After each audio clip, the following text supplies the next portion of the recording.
Yes మేము తాడేపల్లి కార్పొరేషన్గా చేస్తాం, లేదా అమరావతి కార్పొరేషన్లో తాడేపల్లి కలుపుతున్నాం. ఎనఫ్. ఎందుకంటే అది ఉట్టి ఆ ఊర్లో అయితే కష్టమయ్యా, అది దాంట్లో మేము నిదానం గుంటూరు కూడా కలుపుతాం. ఎనఫ్ అయిపోయింది కదా, అక్కడతో సరిపోయేది కదా, చేసి ఉండాల్సింది కదా. రాజధాని విషయంలో చంద్రబాబు గారు ప్రకటన చేసిన, జగన్మోహన్ రెడ్డి ప్రకటన చేసిన ఇద్దరు ప్రకటనలో గుంటూరు విజయవాడ అనేది కీలకంగా కనిపిస్తున్నాయి. అవి లేకుండా రాజధాని లేదు అని చెప్పడానికి ఇద్దరు భయపడుతున్నారు.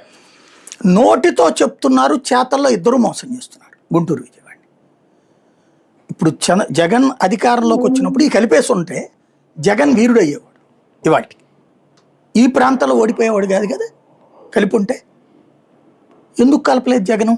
3 రాజధానులు అని చెప్పి చివరికి అమరావతిలో శాసనసభ ఉంటుంది, నేను వెళ్ళి వైజాగ్ నుంచి పరిపాలిస్తున్నానంటే ఇంకేముంది అక్కడ? విజయవాడ గుంటూరులో అభివృద్ధి చేయాలనుకున్నట్ట లేదయ్యా, అక్కడ ఉన్నాయి అక్కడ కట్టిస్తాను, నేను వచ్చి విజయవాడ గుంటూరు మధ్యలో సెక్రటేరియట్ కడతాను, ఇప్పుడు డీజీపీ ఆఫీస్ ఉంది కదా ఆ ఏరియాలో కడతాను, లేదా అప్పట్లో ఎయిమ్స్కి ఇచ్చాం కదా ఆ పక్కన కట్టుకుంటాం, సెక్రటేరియట్ కట్టుకుంటాం, ఆ పరిపాలన అంతా ఇక్కడి నుంచి నడుస్తుంది. లేదా బెజవాడలో ఇప్పుడు ఇది కట్టారు కదా అంబేద్కర్ విగ్రహం దగ్గర, ఆ పక్కన వెనకాల స్టేట్ గెస్ట్ హౌస్ ఉంటుంది, అదంతా పాడుపడిపోయినట్టు అయిపోయింది. అక్కడైనా కట్టుకోవచ్చు.